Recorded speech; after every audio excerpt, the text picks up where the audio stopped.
configuration items. We're recording. All right. Thank you, Catherine. All right. Good morning, everyone. I'm Russ Nichols. I am the chair of the CBC and the acting director of California Department of Technology, filling in behind Amy Tong, who is now our Secretary of Government Operations as of yesterday, actually sworn in. So congratulations to Amy. And fortunately, I have her here as a crutch to help me through this should I step on my own toes in this proceeding. So good morning, everyone.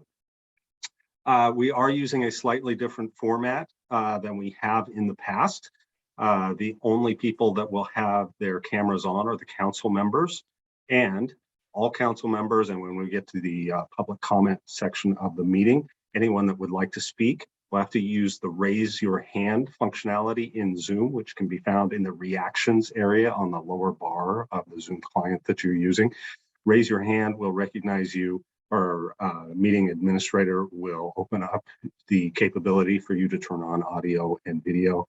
And as soon as your comment is done, we will remove that capability and go back to just the board members on camera.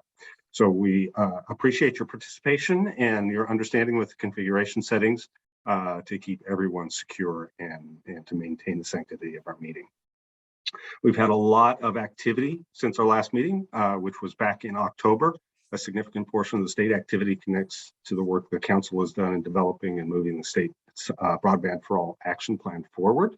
And that work is complemented and supported by other efforts, and you'll hear a lot more about the meeting, that in this meeting. We also have a very full agenda this morning, so we're going to go ahead and jump in. We'll start with roll call. Jules, will you take roll call of the members? Good morning, Acting Director Nichols. Here. Ms. Smith. Here. Dr. Williams. Commissioner Hoke. Here.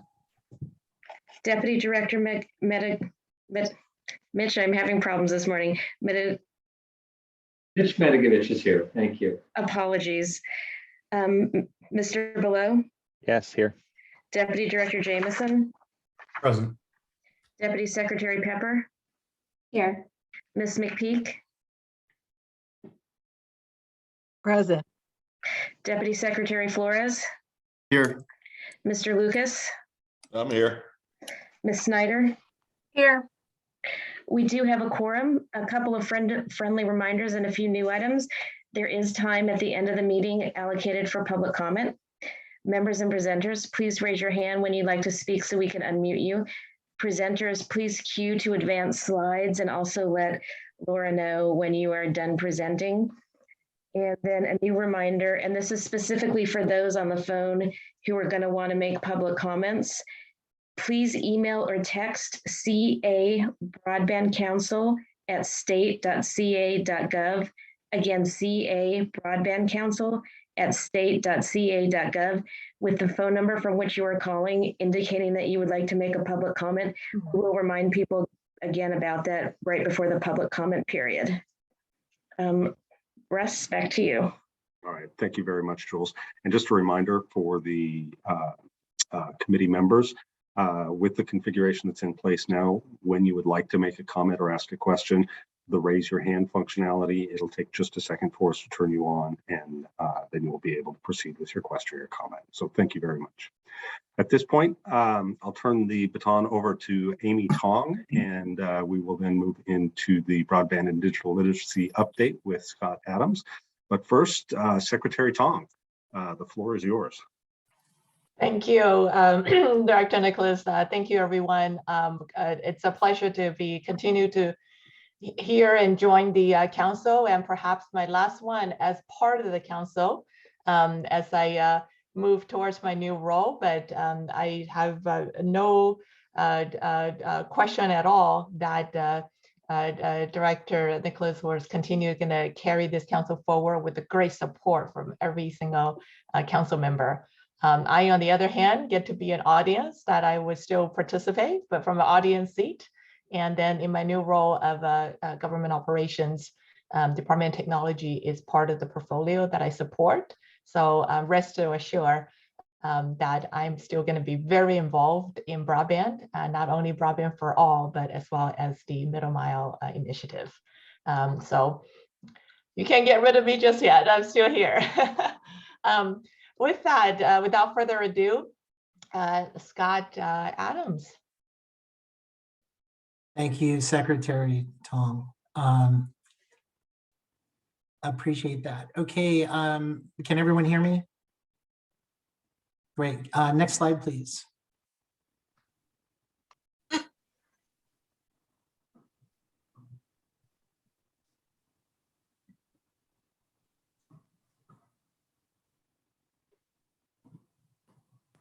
Thank you, Laura. Okay, so as far as the update from the Office of Broadband and Digital Literacy, as Russ has said, there has been a great deal of work that has occurred between our last meeting in October and now. We are going to briefly touch upon the following updates. Really excited to announce that we have a new staff member at the broadband office.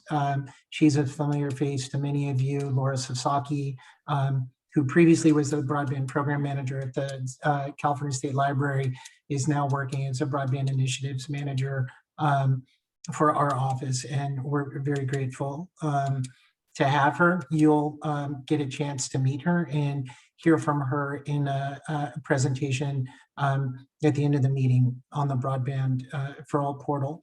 One thing we're going to touch on is we've really been looking hard at all the need for engagement across the Broadband for All spectrum and the many initiatives and programs. So we're going to touch on work that we've done to develop a external stakeholder engagement plan.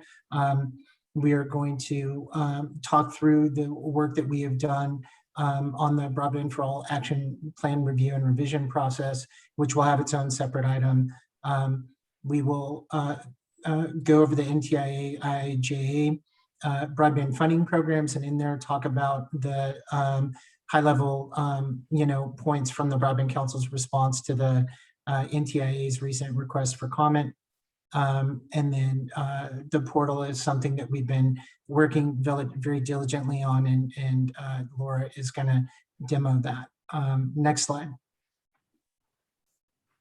So really quickly, as Russ and Amy had said, there's so much going on in the broadband space in California that what the Office of Broadband has been working to do is to really acknowledge the California Broadband Council, really since 2010 being the central collaborative and convening body in California that's been pushing at the state level to promote broadband deployment and adoption. And as we all know and continue to want the public to know, that our work has been, was significantly refocused in response to COVID when the governor issued his broadband executive order. And there's the items in the executive order and then the directive to have the Broadband Council develop the Broadband for All action plan, which in many ways is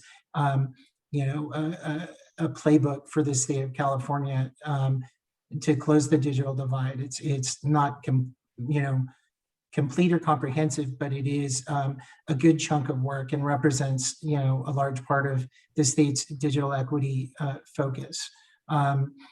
And then additionally, in last year with SB 156, that very grateful, I'm sure all of us are, that the governor and the legislature passed SB 156 and allocated the $6 billion in funding to address the broadband infrastructure, both on the middle and the last mile, that are administered by the Department of Technology and the Broadband Office and the Public Utilities Commission, respectively. Next slide. So given that, going back and giving that level setting, we really acknowledge and appreciate the power of engagement, that Broadband for All is not just something we talk about in our offices or here at the Broadband Council. It's an effort of many stakeholders, not just the council members and other state entities, but local and regional entities that have been working very hard for many years to implement their local plans. So we, acknowledging that Broadband for All, including the Middle Mile Broadband Initiative, is marshaling government and community and industry together to close the digital divide. It's really a big focus of ours to do coordinated engagement of external stakeholders that supports these efforts by really these 4 points here, that it's critical to streamline knowledge sharing and communication across key partners. Really want to ensure last mile connectivity to catalyze opportunities in health, education, economic development, and more. And so that's, connecting the middle mile to the last mile, and the broadband adoption efforts and the digital literacy efforts. Next, really continuing to expand and deepen relationships through bi-directional engagement with partners across the state. And those are engagements that would occur outside of the Broadband Council or the Middle Mile Advisory Committee. And then really demonstrating to Californians that the state is working to meet their community's needs and partnering with them. Next slide. Just real quickly, I think all of you know as much or more than I who the external stakeholder categories are. This list is not prescriptive, it's not exclusive.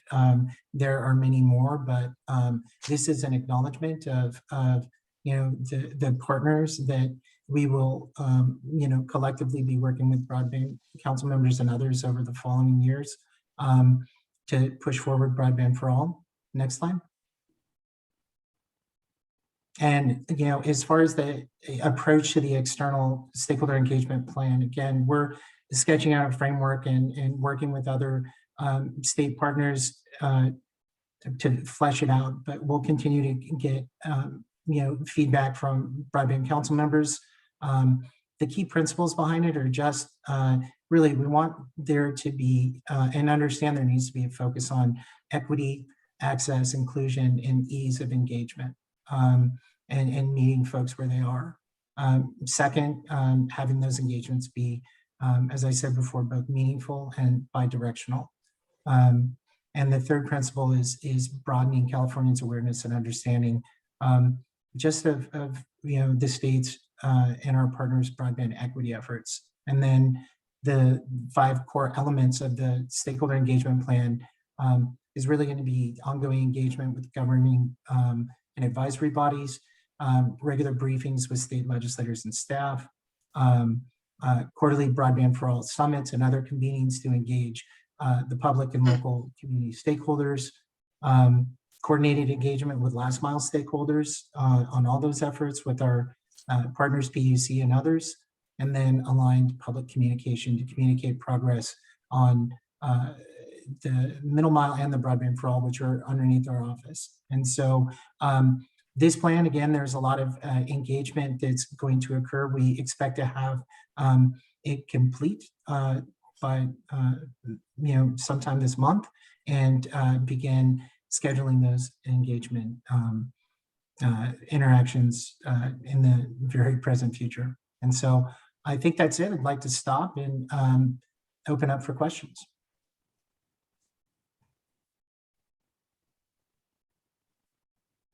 Catherine, if you can unmute Amy.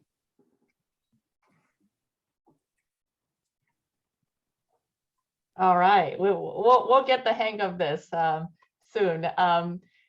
So I do want to add on to what Scott mentioned in terms of there's going to be a strong focus on stakeholder engagement, not only through the Broadband for All initiative, but it's inclusive of the Middle Mile initiative. And before I hand over the moderating of this meeting to Director Nicholas, I do want to have a special call out for the advisory members to the California Broadband Councils, who several of them are also joining in audience today. It's Joy Sterling, Michael Berman, and Matthew Rantanen, Robert C., and of course, Amanda Martin for CNRA. I probably left somebody out as I'm looking at advisory member.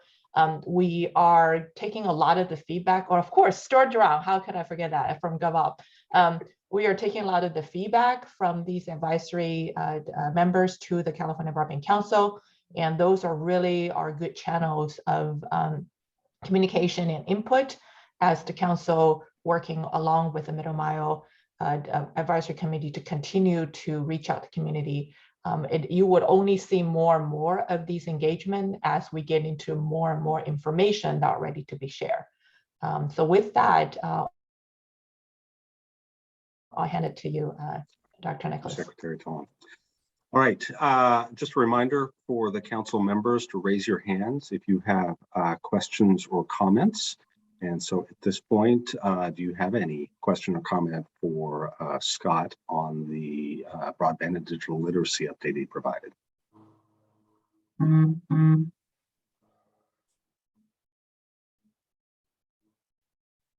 right, not seeing any. We'll move into the next topic, which is the 2022 focus and discussion. Scott is up again. So Scott, please take the baton. Thanks, Russ. Next slide, please, Laura. So I think the first thing we want to touch on is the action plan review process. As you all recall, the Broadband for All action plan calls for revising action items at least annually. At the October 2021 Broadband Council meeting, which was the last of last year, council members voted to approve the Broadband Office's staff recommendation to allow us to engage with action item owners to review and revise the broadband action plan items. So over the last handful of months, our staff has worked with the action item leads from the various partner agencies to review the action plan items, to assess if they needed revision, and to revise those that were needed. Next slide, please. What we came up with in consultation with the action item lead owners were that these 6 action items, item 1 on shared standards among state grant funding and related programs, which CPUC leads. Action item 5, encroachment permitting process and rights of way management, CalSTA. Item number 6, permitting processes at all levels of government to enhance those, which is the Department of Technology. Item number 9, setting reliability standards, which is the PUC. And then 16, promote affordable broadband services and devices, Department of Technology. And item 23, bolstering partnerships around infrastructure and adoption funding, and that is GoBiz. Next slide, please. So on action item number 1, really sort of a minor revision, but fairly significant, and that is to recommend adopt shared standards among all state grant funding and related broadband programs. The current language is shown here, a direction to define broadband with dual definitions, a baseline definition to match the FCC standard of 25.3, and then a goal of 120 megabytes that reflect the governor's executive order. The revision that the PUC recommended, and we agreed with them, is that for 1A, that we define broadband with dual definitions, the first being that unserved defined at 25.3, and second, underserved defined at 120 megabits per second. Really, the justification for this is that these changes will align with California's definitions of federal statute, standards, and funding requirements. And I think I'll just go through all these real quick, and then we'll have questions or comments at the end. Next item, please. So item number 5 on which is CalSTA, improving encroachment permitting processes and rights of way. A minor change here, the current language references continue improving encroachment permitting processes and rights of way management.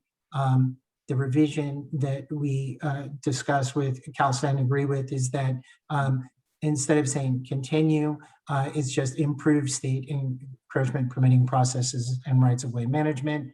The justification here is that the current language implies that this is going to be a continuous or frequently changed process that could lead to inefficiencies and confusion among stakeholders. So that is a revision that has been made. Next item, please. For the Department of Technology, enhanced permitting processes at all levels of government. A minor update here, nothing to the substance of the actual action item itself. We thought it would be important to update the key parties to include the California Department of Transportation, who is doing significant work on this and partnering with the Broadband Office on streamlining permitting at the state level on the middle mile, including GoBiz, because we're working with them to develop a local permitting guide or playbook. And then the California Emerging Technology Fund, because they've been critical in working with metropolitan planning organizations and consortiums. Again, the justification here is that these are significant partners we're working with already, and that by listing them as key parties, it reflects their leadership on those efforts and partnership. Next item, please. So item number 9, again, is a PUC-led effort. It's to set reliability standards. The current language of this item is to establish standards for middle mile and backhaul resilience and reliability. The revision is to establish standards for network resilience and reliability. Much of this stays the same. There's the added language about recent experiences responding to wildfires throughout the state can be leveraged to identify shortcomings in network resilience and reliability. The justification on this is that CPUC has an open proceeding addressing network resilience and reliability for last mile networks in tier 2 and 3 fire threat areas of the state, and addressing areas of the state would happen in subsequent phases of the proceeding. The next item, please. So for action item 16, it again is a Department of Technology item. It relates to promoting affordable broadband service and device offers. Really, the only revision that was made here, but it's significant, is that to include key parties, meaning including the Government Operations Agency, the Department of Public Health, the Department of Education, and the Department of Social Services, as these are agencies that can support responsibilities related to subsection A of the overall item number 16. Next one, and this is the last one. Action item 23 is about bolstering partnerships on infrastructure and adoption.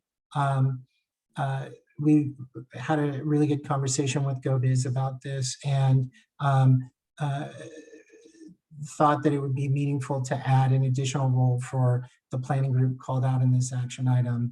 And that would be to identify and facilitate opportunities to leverage existing infrastructure and communications methodologies established and executed under Vaccinate All 58 to provide resources and information on adoption programs. And so more broadly, this action item is to really leverage existing state programs to continue to help support, promote, and raise awareness of affordable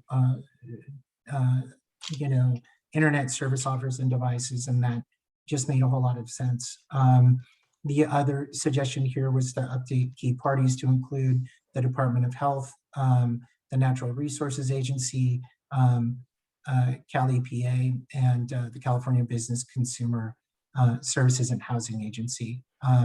And again, the justification for these changes is that it reflects the importance of broadband adoption strategies and acknowledges the potential for leveraging the state's existing programs for additional boots on the ground outreach. And so those are the the revisions that have been made for this year.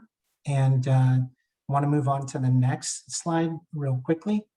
Part of the direction from the last meeting was also to really lay out the future focus. So we have this graph here, which really shows an approach that we would like to take for the next 3 meetings for the year. And it's really following that chart that we had at the beginning of the meeting, which is looking at broadband for all as the state's overall program, and having substantive updates on the action plan, on the middle mile initiative, on the last mile efforts from the PUC, adoption and digital literacy efforts. And you'll see that the May meeting has been allocated to receive substantive updates on the action items that were deemed short-term, and then July would be on action plan items that were deemed long-term,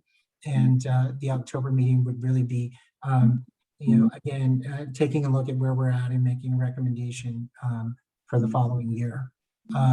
One thing we want to continue to stress for the council members and the public is that all of that action items are continuing to move forward, and there's been some really great and significant progress.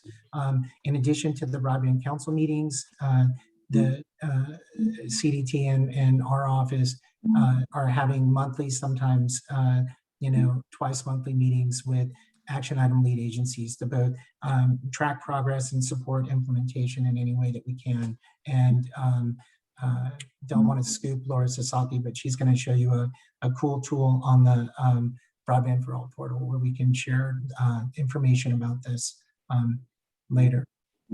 And I think that's it for this portion.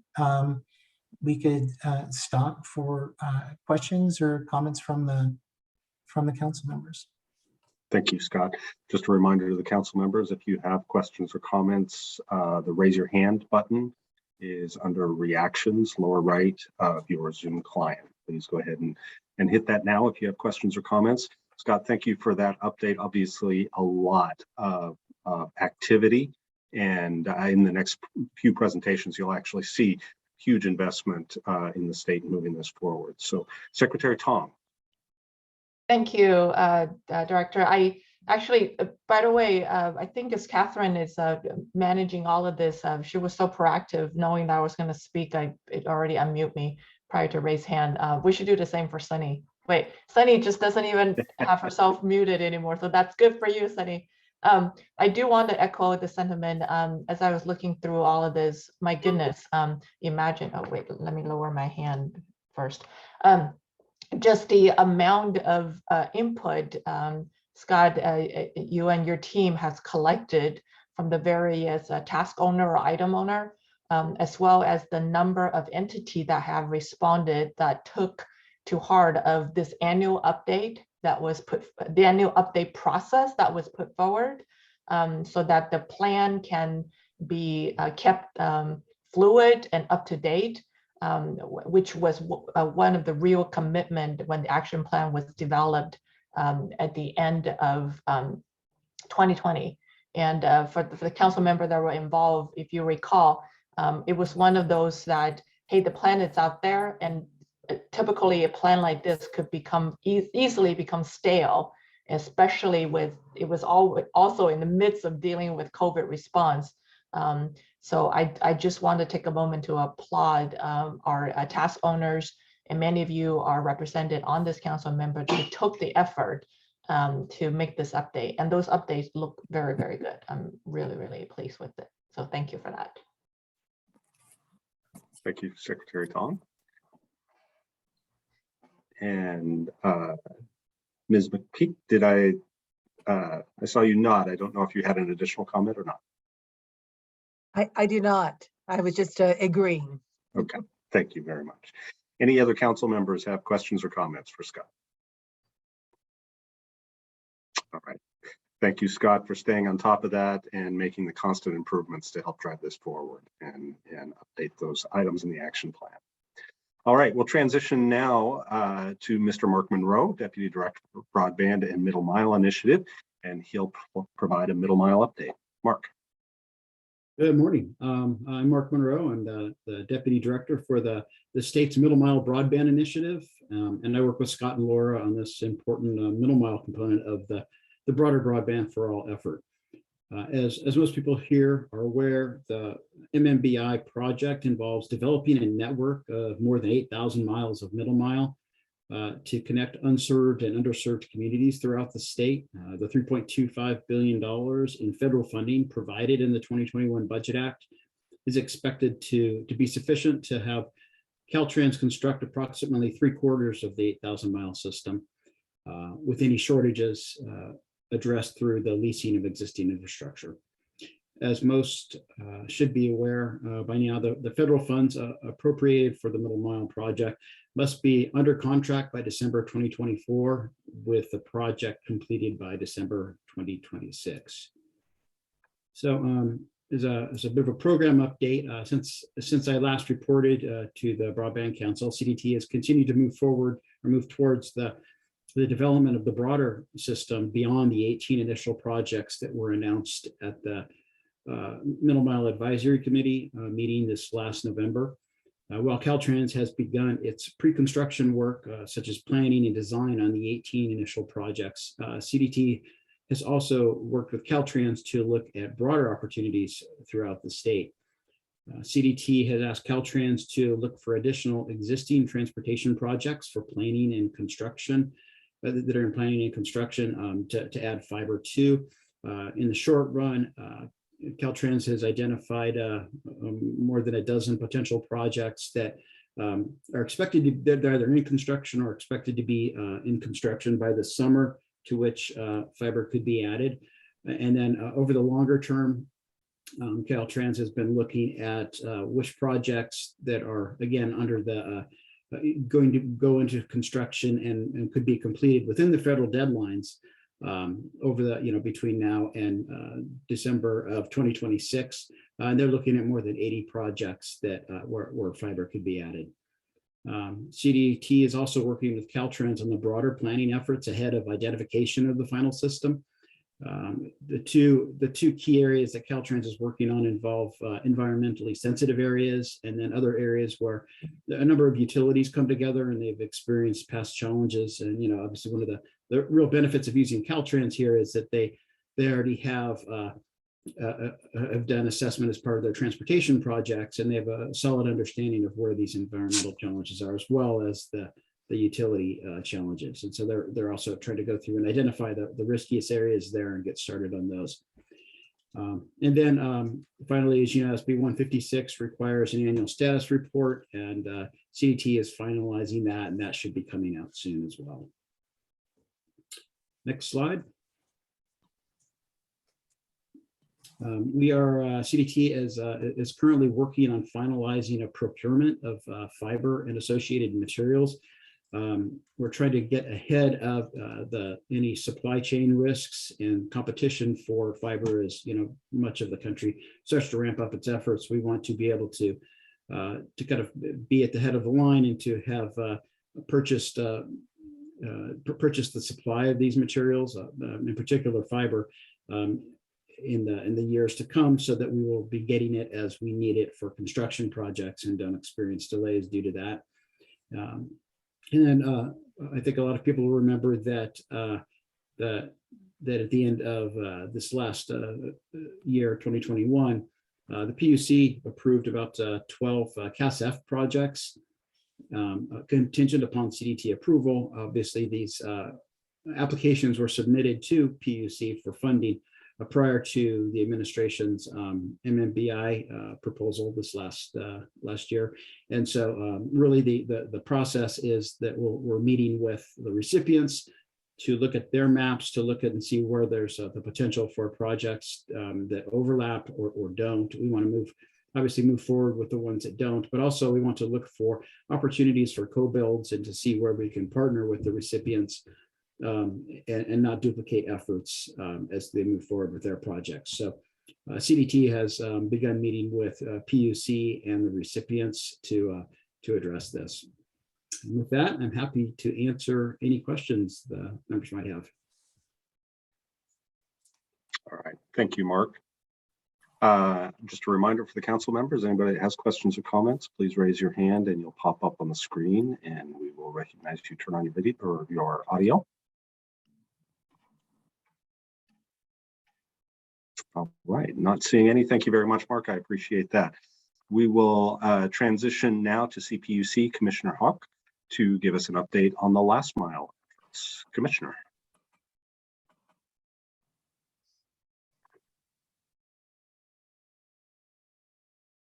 And Catherine, is her audio locked?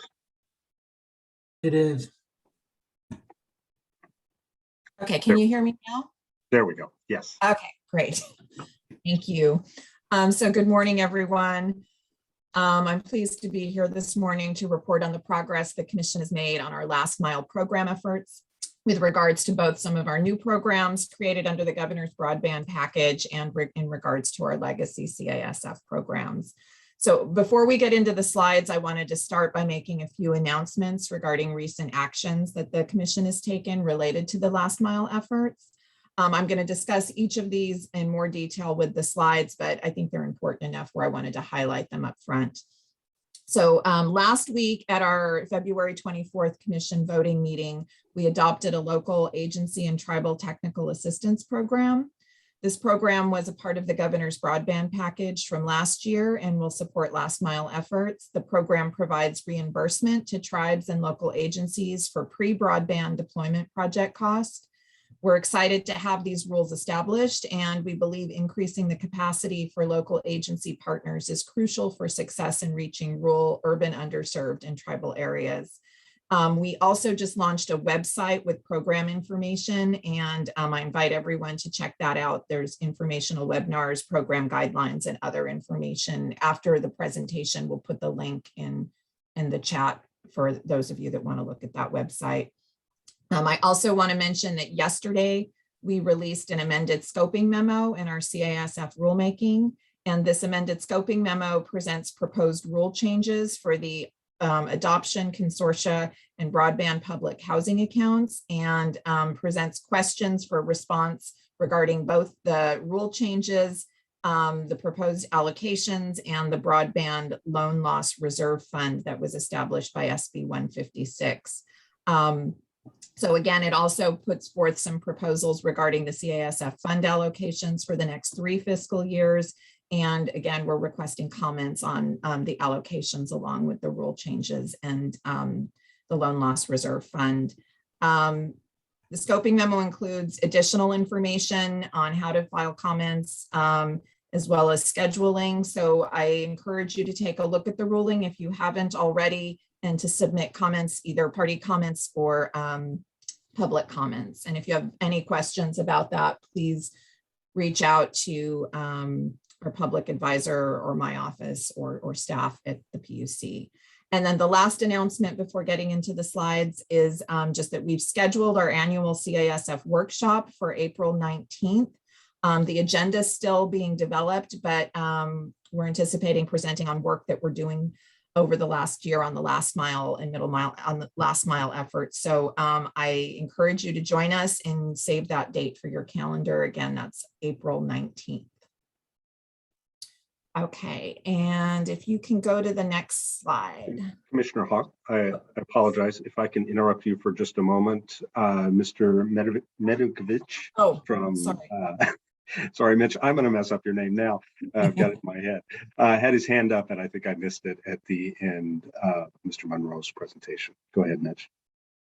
Yeah, it's thank you, Russ. My question was, there's 2 questions. The first was programmatically, are we looking at, or do we have the capacity that our funding for this just moves into a revolving account so that as opportunities continue year over year, or do we have to execute on a fiscal year calendar? That's the first question.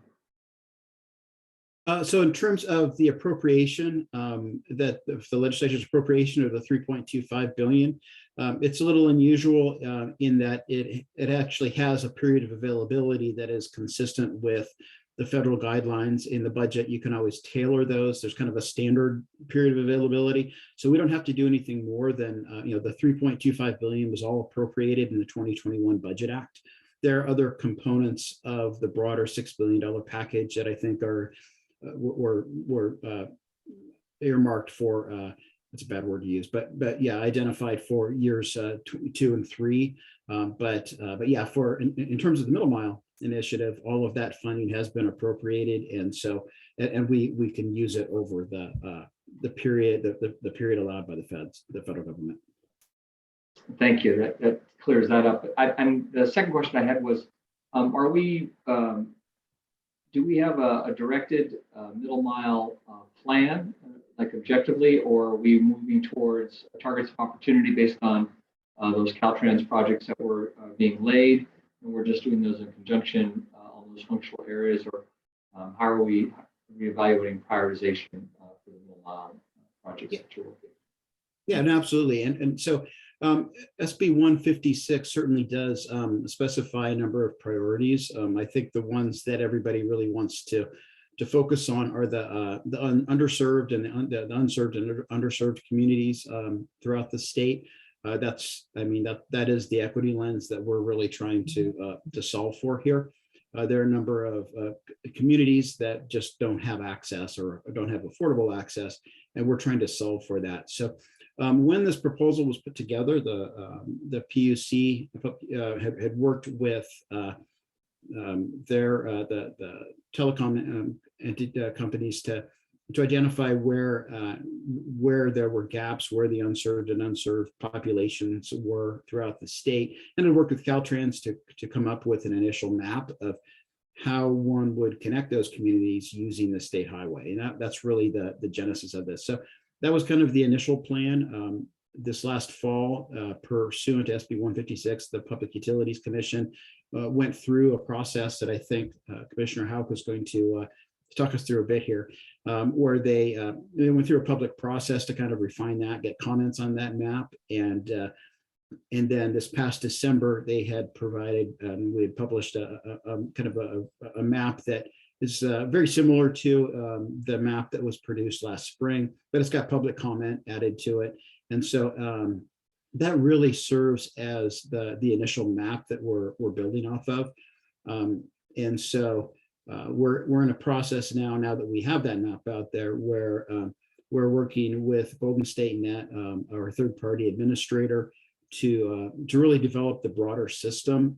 It's a network, so everything has to plug in and be operable and be able to function as a network. So we're in the process of designing that. And so the Caltrans efforts I mentioned really are an effort to get ahead of that process. Knowing that as we, similar to what we did with the 18 projects, where we had an early understanding from the PUC staff that there were these 18 areas, 18 projects where we could move forward. We knew a solution was needed, and we moved forward with a solution ahead of the broader analysis that PUC was doing. Now we're in a situation where we are we're working with the Golden State Net to kind of get a better understanding of how to progress with all of the remaining projects and how we move forward with a series of projects that builds out the entire network. But ahead of that, we're also working with Caltrans to move this as quickly as possible, since really the pre-construction and construction phases of the project, those are going to take the majority of the time.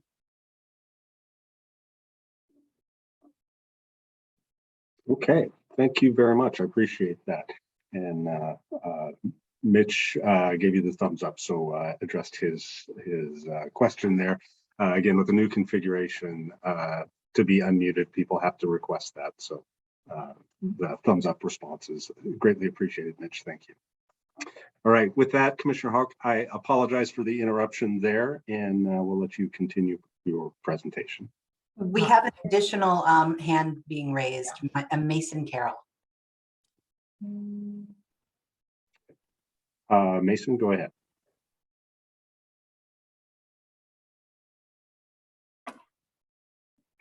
Russ, I'm not sure this. Hello?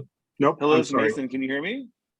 Yes, and I'm sorry, Mason. At the end of the meeting is when we will do public comment. And so if I can have you hold your comment until the presentations are done, then we will call on members of the public in turn. Thank you. Yeah, I was just raising my hand to make public comment. Thank you so much. Okay, perfect. Thank you very much. All right. Commissioner Hulk, again, I apologize for the interruption. Please continue. No problem. That's what we're here for, is to answer questions and get information. So, so I'm going to talk give an overview of the CPUC's broadband responsibilities, including the new responsibilities under SB 156 and AB 164. So each of the boxes on this slide illustrates our responsibilities in the areas of middle mile locations, last mile initiative, and our supporting programs. So the middle mile locations, we've worked to help identify routes and priority areas using a public process. We've reported on mapping and analysis to the California Department of Technology for use in their program implementation and project development. On the last mile initiative, there's $2 billion total funding amount that is being implemented through our California Advanced Services, or CASF fund, through the federal funding account, and the funding is available for awards to applicants with broadband last mile infrastructure projects. Our supporting programs through the California Advanced Services Fund include $66 million currently authorized to assist with broadband infrastructure deployment and adoption in public housing in tribal communities and unserved areas. We have the new responsibilities regarding the Loan Loss Reserve Program, which is a $750 million funding amount to enable local governments, nonprofits to secure financing for broadband infrastructure.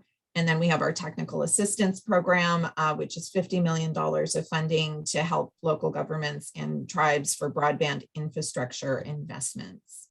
Other programs that we have that also provide support include our Lifeline and California Teleconnect Fund, but they're not specifically falling under the CASF program. So if we could go to the next slide.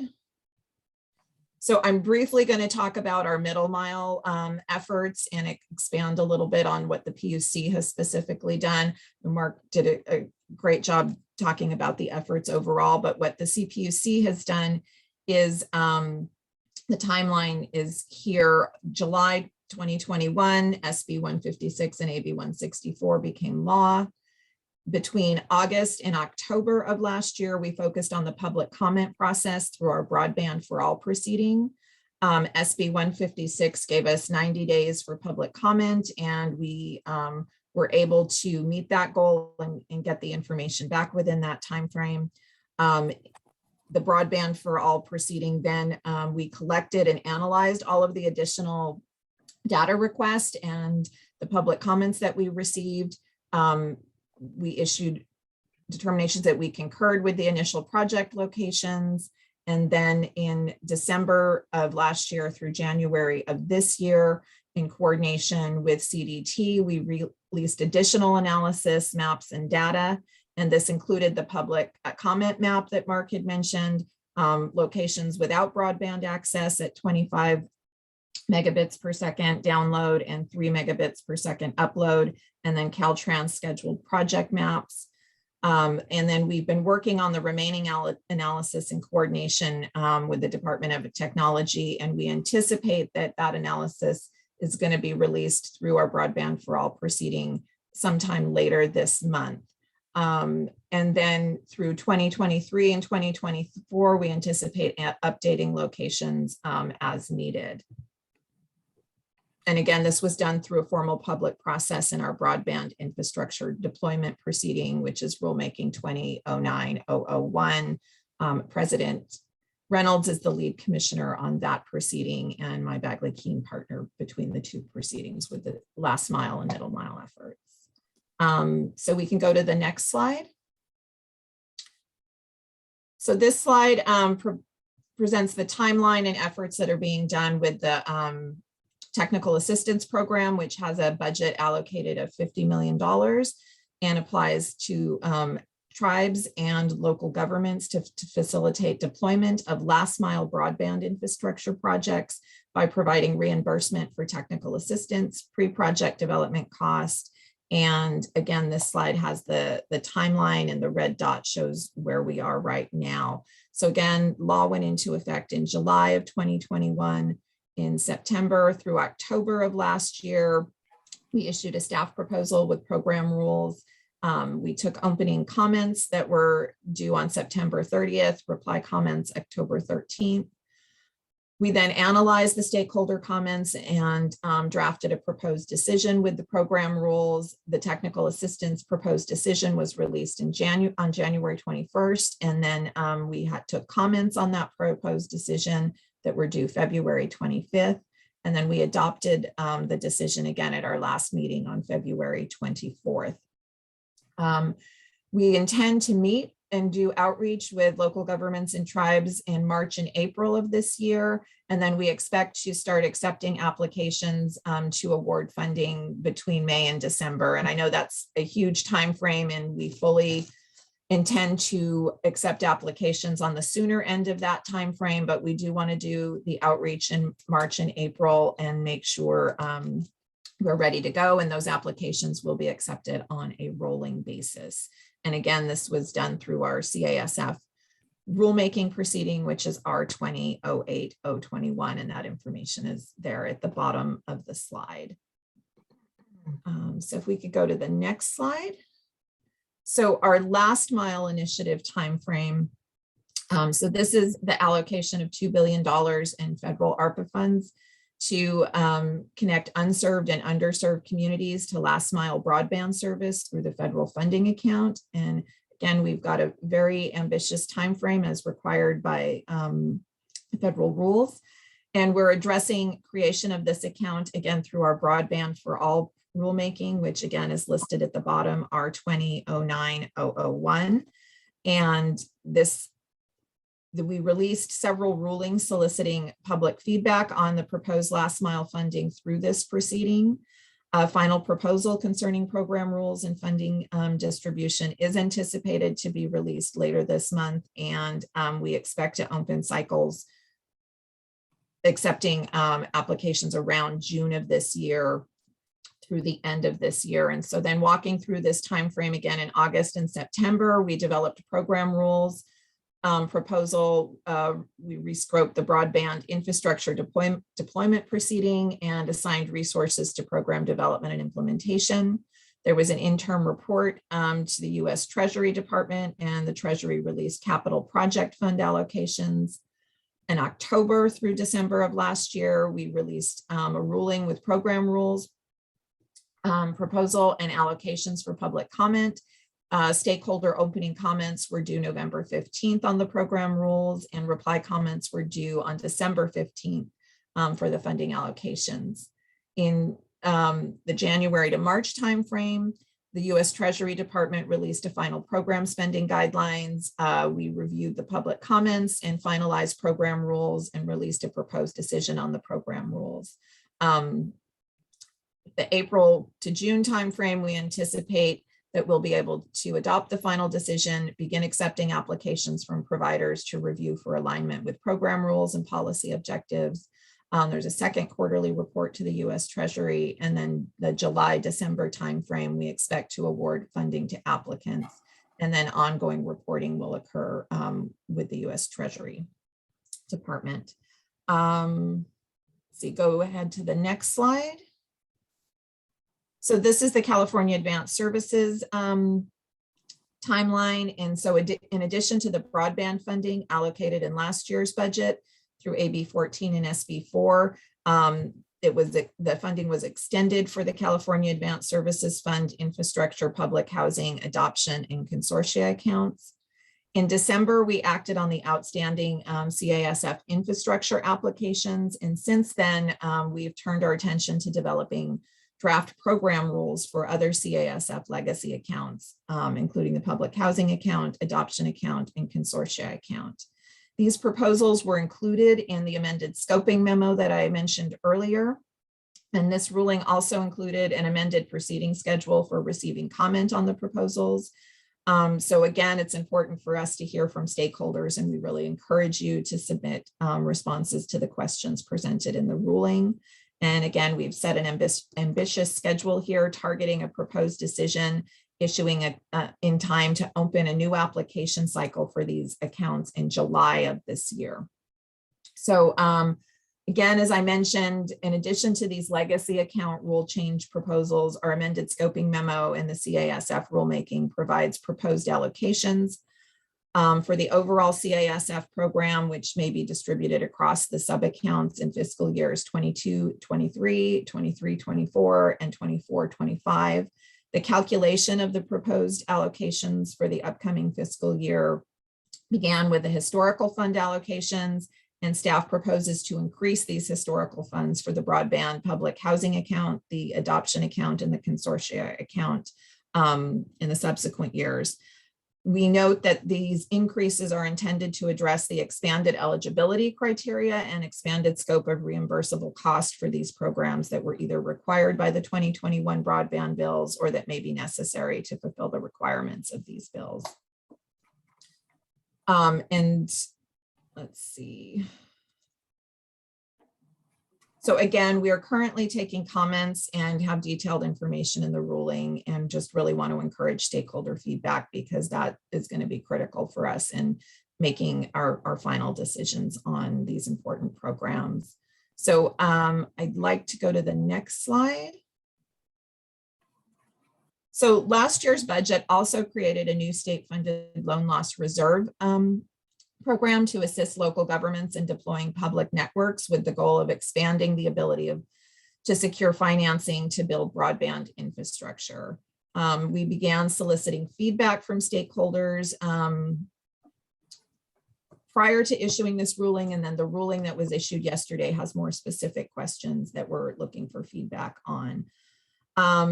This is a new program for the commission, and we want to hear from stakeholders again to make sure that the program is going to meet the needs of the constituents. And we also, as I noted earlier, believe it's going to be critically important to have public partners to be able to expand broadband to some of the harder geographically reachable areas in the state. And we anticipate releasing a staff proposal in third quarter of 2022 and adopting program rules in early 2023, targeting accepting applications for this in the spring of 2023.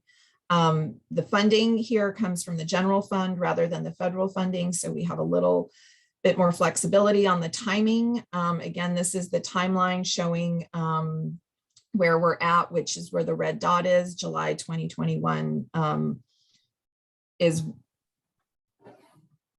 well, I guess, to July 2022. That's a big time frame, but so we're doing our outreach now. We're taking comments, and again, we're hoping to get a proposal out as soon as possible, and expect to release the draft rules in between July and September of this year, and then analyze the comments between October and December, and be ready to vote on a decision early next year, and be ready by April, June of 2023 to start accepting applications. And again, and that's all being done in our formal proceeding, rulemaking 20-08021. Okay, next slide. And I guess that is our last slide here. So I guess if there's questions, that was a lot of information, and I think I went through it pretty fast. Thank you, Commissioner. Let me remind the council members, if you'd like to make a comment or have a question for the commissioner, raise your hand. And while you're doing that, let me remind folks that may have joined the meeting late, we are using a slightly new configuration towards the end of the meeting when we open it up for public comments. folks can raise their hand and we will call on them. It will take us just a minute to unmute each individual one at a time, and then we'll remute you after your comment. Let me also, actually, Sarah Smith, let me call on you first with a question for the commission. Hi, can you guys hear me all right? Yes. Okay, great. I just a question for Commissioner Hawk about the timeline for the Casif applications.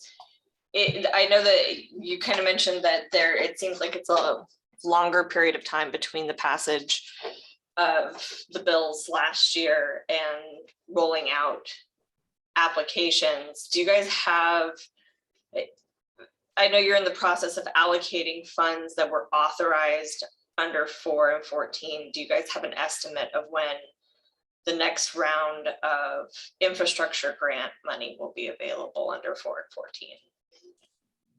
So as we said, we're in the process of revising the rules right now. And so we're anticipating to move forward with this year's allocations. And I'm just trying to make sure I have got the right timeline up here that I'm looking at. So if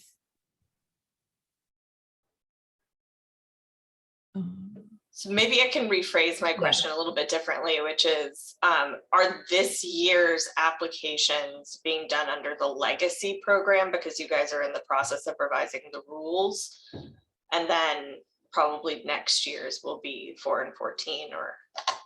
So we're hoping to adopt the new rules soon so that we can move some of the funding around. I think we talked about having more allocations for the allocation consortium and public housing account. So we would have the same funding level for this year, but shift a higher percentage of that to those accounts so we could move forward and start accepting applications as soon as we adopt that decision. And then we would go into a new round looking to increase the amounts next year. So as soon as, and we're hoping to adopt that decision in a relatively quick time frame. So if you look at the March timeframe, we're looking at, we've issued the ruling with the proposed program rules that has those additional allocations for those accounts. And then we're taking public comments and we expect to adopt the final program rules sometime between April and June of this year. And then we expect that the new funding rounds for both the adoption and public housing accounts will begin in July of this year. And that way we can get those moving and get those awards done as soon as possible for this year and give us time to do what we need to do to increase the surcharges for the following year. So I hope that answers your question and makes sense. Yeah, so in terms of timeline for the adoption, public housing consortium accounts, we're looking at kind of in the next fiscal year or by the start of the next fiscal year. And then for the infrastructure grant account, I'm assuming because you would have to go through the process of looking at the surcharges. We're talking about some months later. Well, we would be shifting the allocations within the account. So we would still be moving forward with all of them. And then the surcharge increases we're looking at for the next fiscal year. So what we're hoping to do is adopt these new allocations for all the accounts in April, June timeframe. And then we could start moving forward with allocating funds in July. Okay. I'll circle back with CPUC staff, I think, to get more details about timeline. Thank you. Yes, and I would suggest you also look at the ruling we issued yesterday that has a lot of detail and provides all the allocation dollar amounts for each of the accounts that are being proposed and the specific timeframes for how this would be administered and what we're proposing with increasing the surcharge. Thank you. Perfect. Thank you, Ms. Smith. Ms. McPeak, did you have a question? I saw you put your hand down. I was only going to share what Commissioner Houck just did from the scoping memo issued yesterday. Perfect. Thank you very much. Mr. Carroll, we noted your hand raised. We've got that noted for the public comment at the end of your session, so we'll call on you at that point.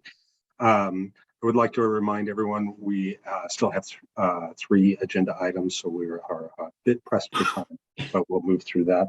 I'd also like to acknowledge that Dr. Williams has joined us representing Assemblymember Gibson.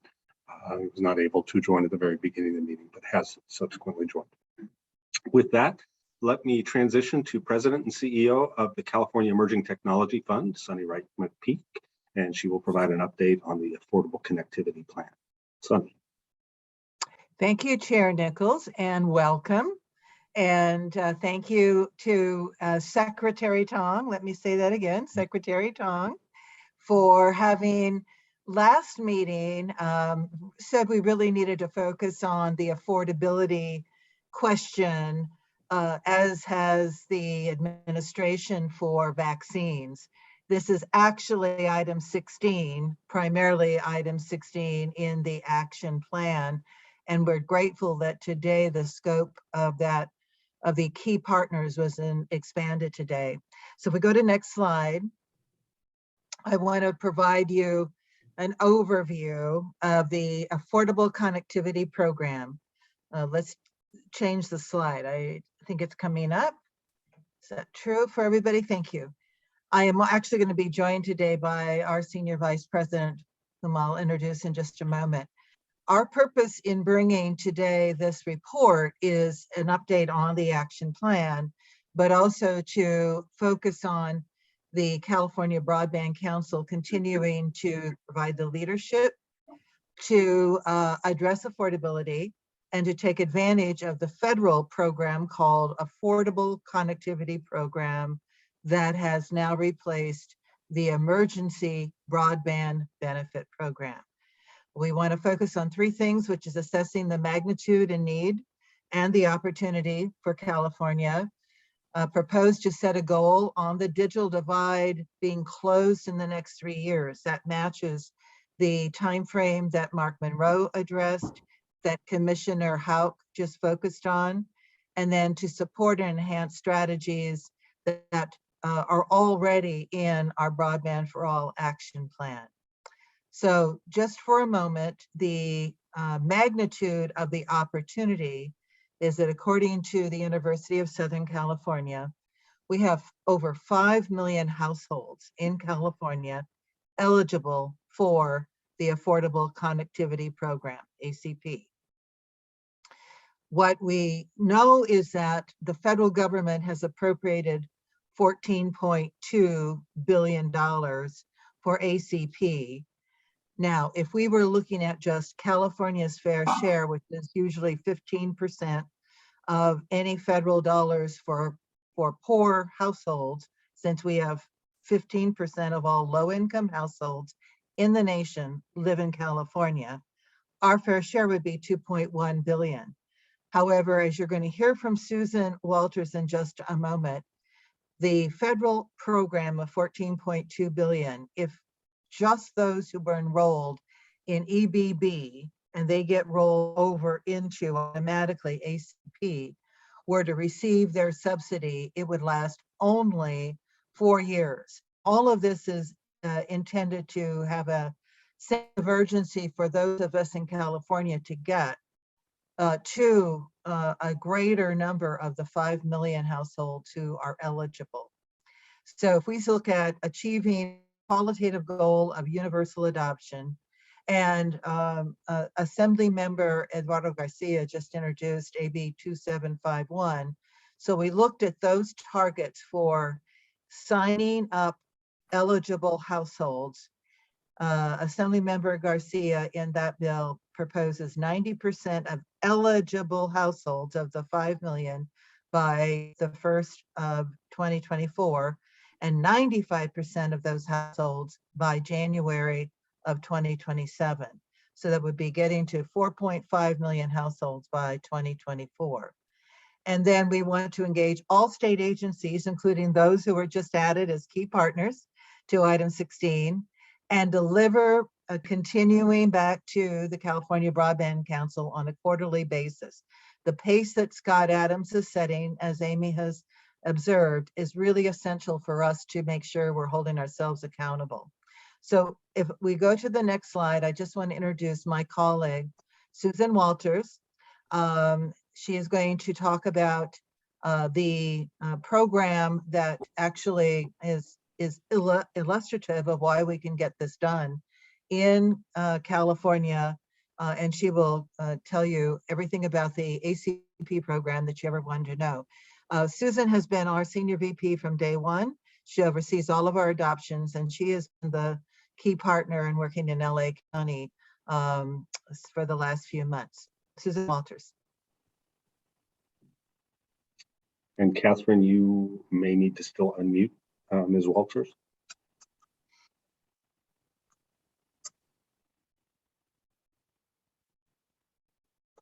Terrific. Thank you, Catherine.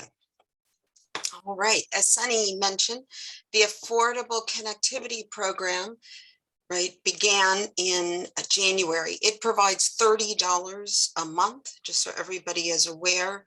And one person in the household has to qualify under one of the programs listed. So you see that many of these qualifying events are programs run by the state, various state departments, school districts, and counties. So your engagement is really essential in achieving the goals Sunny just outlined. Next slide, please. I want to talk for a moment about performance for the Emergency Broadband Benefit Program, which just transitioned to the Affordable Connectivity Program, or ACP. In the last 6.5 months of 2021, over 1 million California households enrolled in the Emergency Broadband Benefit. And that's terrific, but it's not enough. So it's important to notice that January's enrollment number indicates a lower activity level than we had in December. And we think that's primarily because there really was no advertising in January. The other note here is this map where Cal State Chico is providing regular updates with the data, so you'll have access to this and can see county by county, census tract by census tract, how progress is going. Next slide, please. So there's a lot of information here, but the point of this slide is to really help you understand the scope of eligibility and how well we're doing and how much more we need to do. You'll notice the smaller counties have had higher success in getting enrollment, which tells us we need more focus on the larger counties to help them boost their enrollment. Next slide, please. So this slide gives you 2 reasons we have heard consistently since 2008, when we began doing regular surveys. People who are eligible have told us since 2008 that they're not aware of discounted offers and they cannot afford market rate prices. Next slide. So you'll see on this next slide the results of the LA County Board of Supervisors decision of November 16th last year to turn this around. CETF did a 3-week advertising campaign with the county, and we increased enrollment, so you can see by 43%. You can also see it was on a downward trend. So it's significant that we were able to enroll, 43,000 new households into EBB at the end of the year. This was also cost effective for the county, just under $7 per enrollment. And that's because CETF had already done the research, tested the ads, and the LA County just needed to rebrand the materials and was ready to go. You'll see on the next slide some of the materials. We did this in multiple languages, In culture, in language is our refrain. And these materials were available and ready so that LA County could be up in just a couple of weeks in the marketplace. So let's talk about the paid media in the marketplace on the next slide. This is a targeted marketing campaign to increase awareness with a call to action, meaning sign up for EBB. You'll see it generated over 16 million impressions. That's how many times somebody saw one of the ads, and we used all channels possible, right? TV, radio, print, social media. And we had tremendous results. Recall from the last slide, this generated 21,000 applications, right, as part to the website that we were promoting, in addition to the calls, right, to get to those 43,000 new enrollments. And then the next slide shows you on earned media that we were able to generate actually 38 stories placed from our press event. And this generated an additional 5 million impressions, which of course contributed to that significant increase. You'll also notice we were not shy about using community media. This was an important piece of the overall effort. Sunny, back to you. And on the next slide, we want to focus on the fact that most of the signups of the 1.2 million in California were actually for mobile service. For many homes, especially those with children in school, an adult taking a course to improve skills, or the need for telehealth, a different kind of connection with a different kind of device at home is needed. The good news is that ACP allows at home broadband connection as well as on a mobile phone for data. So we want to understand how great an opportunity is now presented to us for California to get our fair share of funding for our lowest income household. And the last slide is our summary of the call to action that we want to respectfully submit to the Broadband Council to consider. It aligns with the Broadband for All Action Plan, that we focus on the next 3 years and get to 90% of eligible households by 2024, and look to then 95% in the next 3 following years to 2027, that we enlist all states, state agencies, counties, school districts to promote ACP, that mobilization that can be done, as we just showed from LA, that can be done by a state agency, by all counties, is what makes a huge amount of difference. We need to have funding for advertising.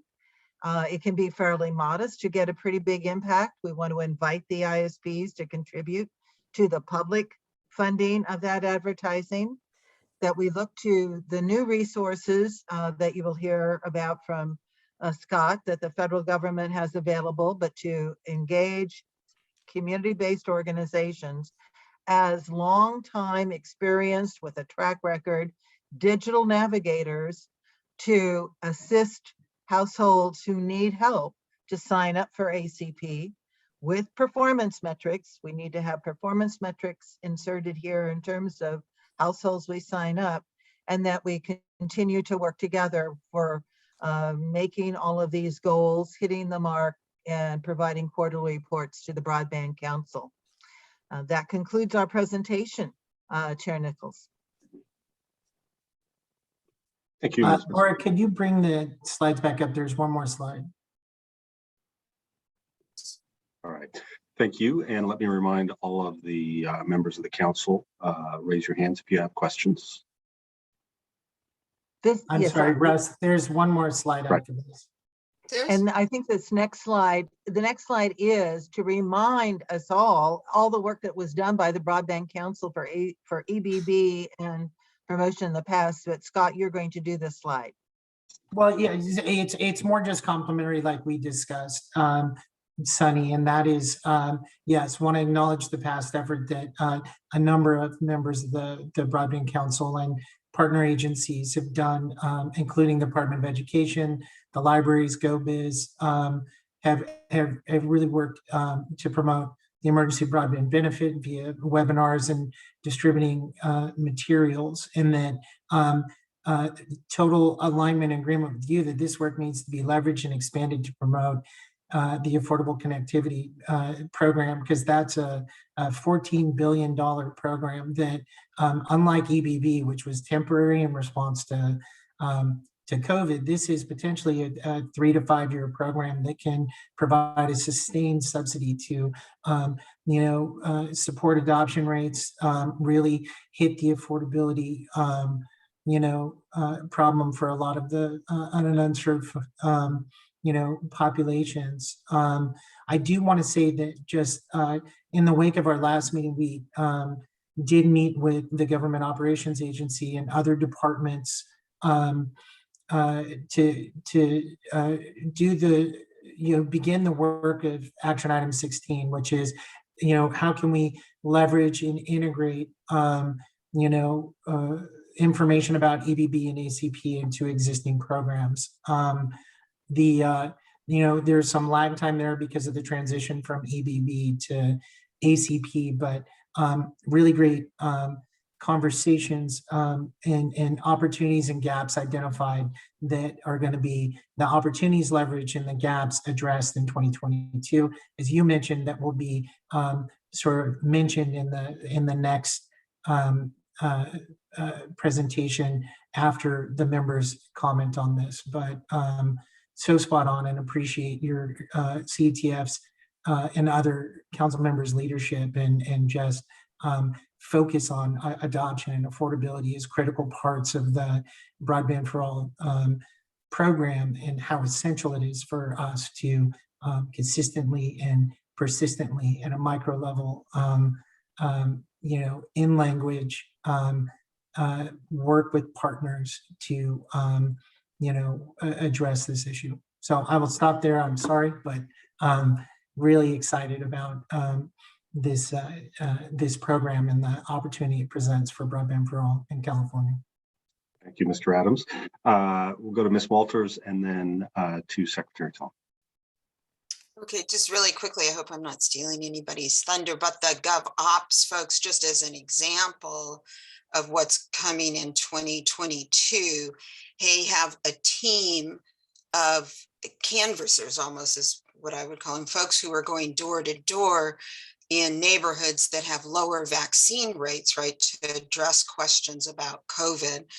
And they are now taking, they built a partnership with LA County and are going to be focusing in specific zip codes in LA County and taking this information and really serving a role much like digital navigators as well to help get this information out. And it's a great example of, state working with other entities.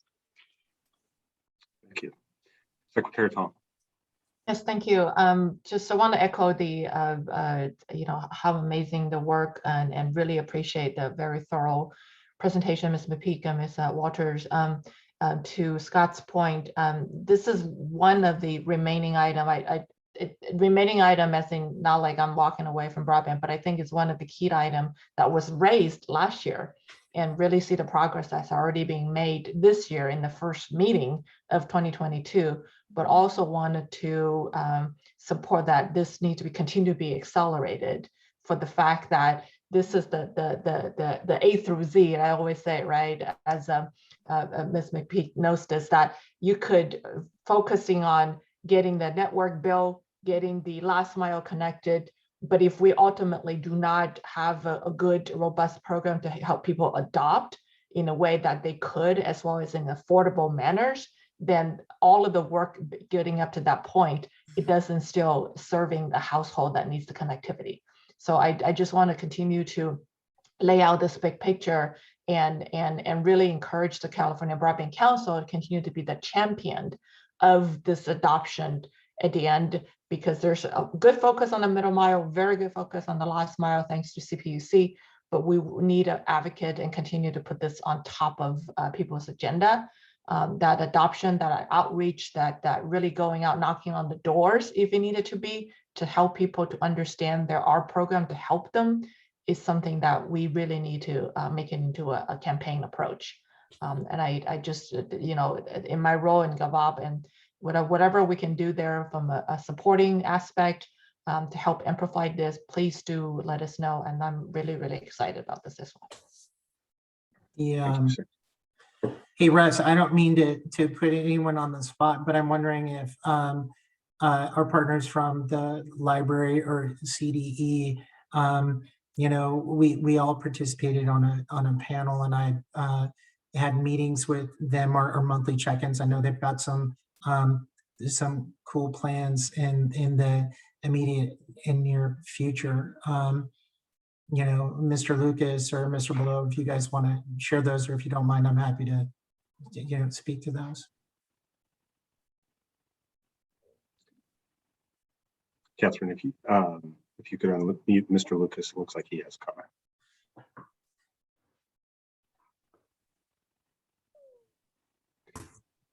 And thank you for bearing with us with the new configuration. It takes a moment for the technology component after Catherine unmutes someone before the speaker can actually unmute themselves.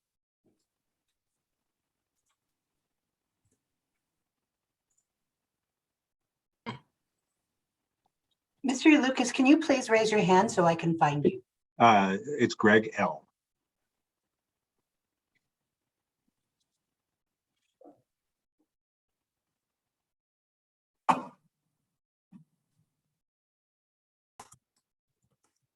Well, we went to all that trouble. It's Greg Lucas. We went to all that trouble to unmute me so that I could say, Scott, why don't you go ahead? And since you have the floor. Oh, well, I just, Greg, your support in your team within the library is just been really great to work with. And so we met with, your folks on the action items we're working on, and they shared with us that they're having a webinar with on the Affordable Connectivity Program with the branch offices next week. They're gearing up to imminently send out information, materials to the branch libraries on the ACP, which is really like the kind of leadership and example that we'd love to see from other areas. And that the digital navigator program that you all are piloting for the library provided devices, but also working to have those folks support assisting residents sign up for either ACP or other affordable offers is exactly the kind of thing that we need to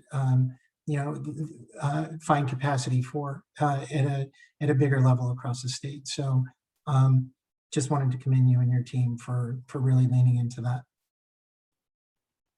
Thank you. And we noted your response there, Mr. Lucas. Thank you. All right. Thank you, Scott. Any other questions or comments from the committee for Ms. McPeak or Ms. Walters? All right, not seeing any. Thank you. We are running a little bit late, so we will, the overall meeting will run a little bit long to make sure that we have time for public comment. So we will not be cutting that off. We have noted a number of folks that have questions to ask. So with that, we need to unmute Mr. Lackritz and Scott Adams, as they will be presenting to us on the Infrastructure Investment and Jobs Act programs. So Scott, let me turn it over to you as we're getting Jonathan unmuted. Thanks, Russ. Yeah, so this is a really big deal is we have, are really attempting to do and demonstrate here at the Broadband Council is that Broadband for All is really the state's program, and there's many components, from access to affordability to, devices to, digital literacy that are all important. And we've got the plan together and the good framework of a plan. We've got resources, but there's a need for more resources to get the kind of support and capacity on implementation. So we wanted to just touch on the NTIA funding that was included in the recent infrastructure bill. Next slide, please. Real broadly, I know we're running short, so I'm going to breeze through these. The recent infrastructure bill included $65 billion to allocate towards broadband in the United States. 48 billion of that will be allocated or administered by the National Telecommunications Information Administration through 6 key programs. The first is the Broadband Equity Access and Deployment Program, or BEAD. That's going to have 42 billion total dollars to support broadband infrastructure deployment and adoption.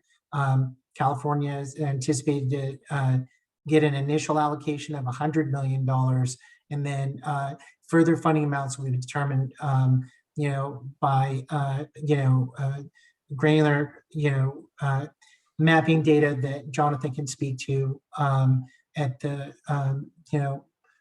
and maybe articulate on in developing a 5-year plan. There's the Digital Equity Planning Grant to help states develop digital equity plans. There's a $60 million total there. So California is going to get an allocation based on that. There's after the planning grant, once the digital equity plan is developed and submitted to the IIA or NTIA, sorry, there are 2 separate funds, one for digital equity capacity grants and digital equity competitive grants. And this chart is going to be up on the website. So I won't go through each particular field here, but there's, almost $3 billion to support digital equity efforts. There's 2 other programs that are critically important to the state here. There's the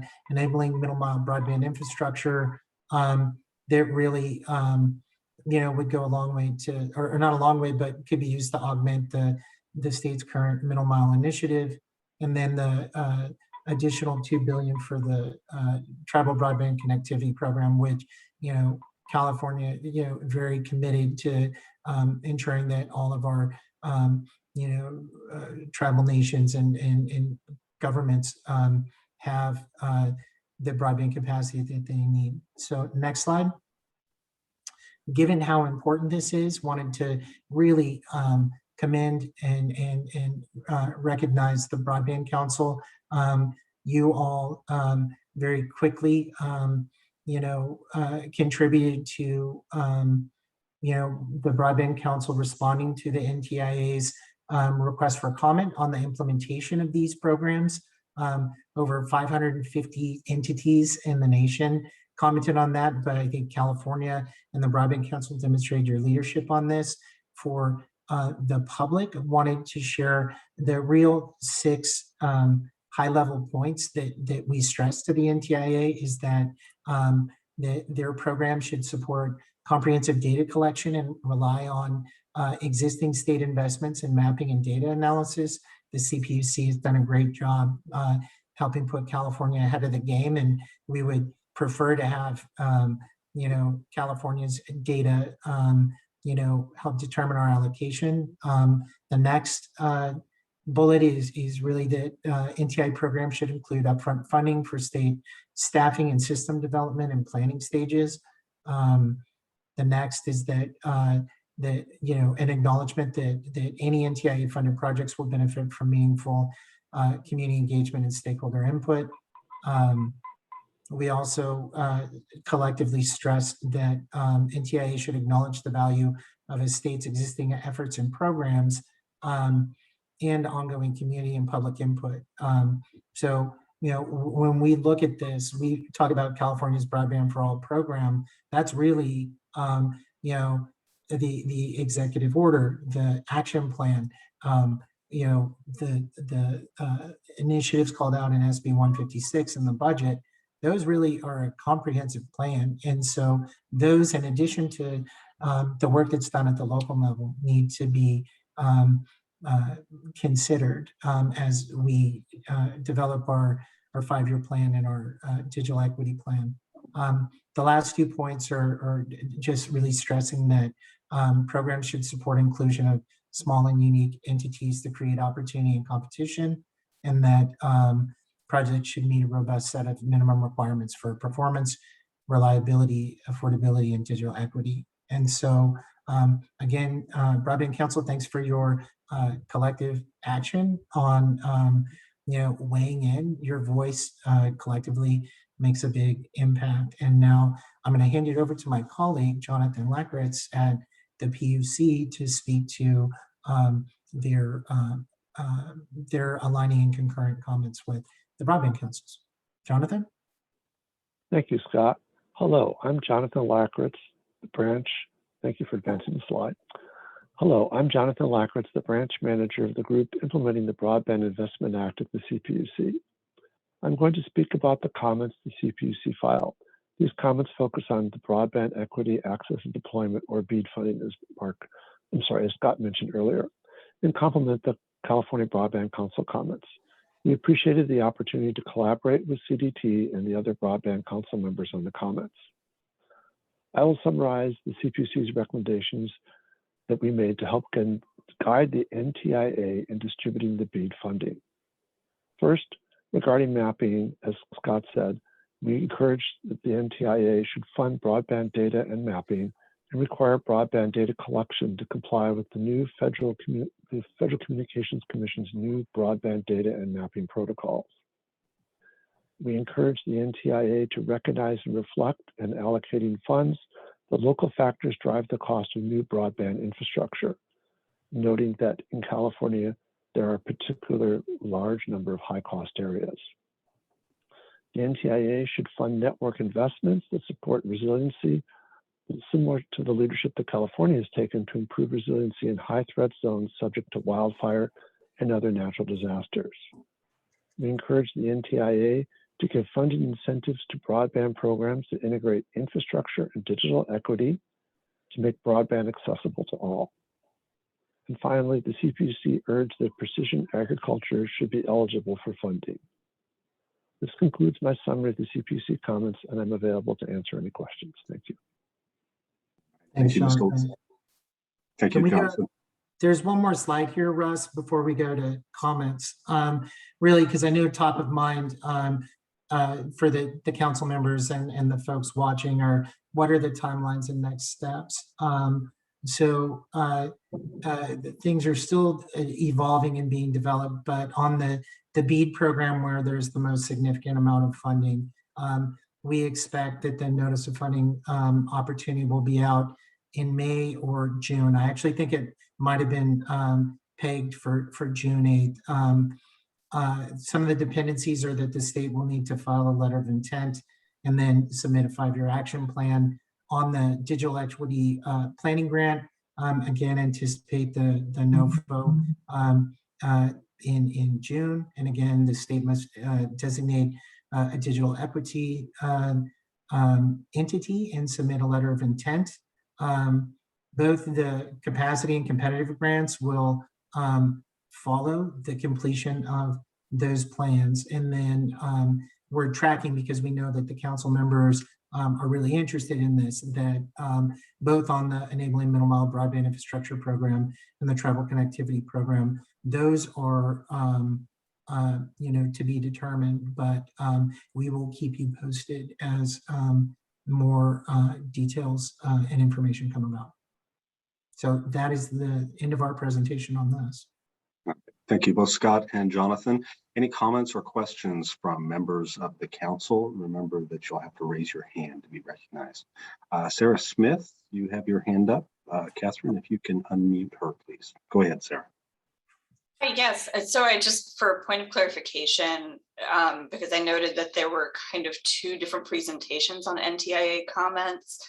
One appeared to be based off of the Broadband Council's input, but I do believe the PUC also went over recommendations, but I'm just clarifying, are those areas where there may be differences between what was filed on behalf of the Broadband Council versus what was filed by the PUC, since the PUC did file, on behalf of the state of California, a separate set of comments to NTIA?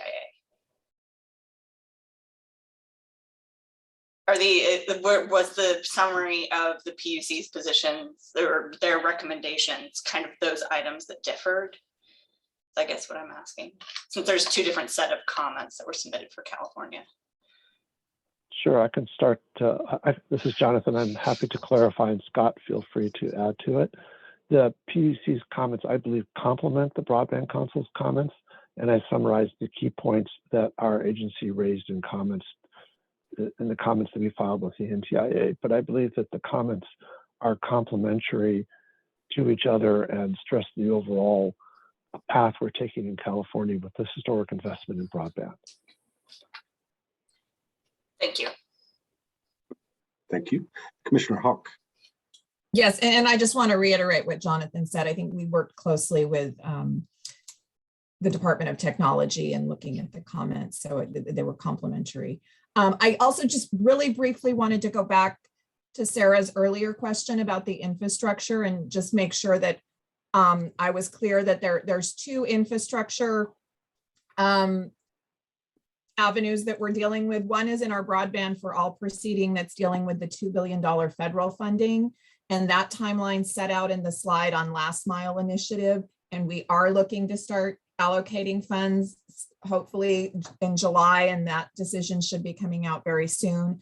The allocations I was talking about were tied to the CASF infrastructure fund, which is the state money. And our focus is really trying to get the larger dollar, the federal funds out as soon as possible. So I just wanted to make sure that I was clear that we are working very diligently and infrastructure is a big focus, but we have a timeline on the federal funding that's being handled in the Broadband for All proceeding.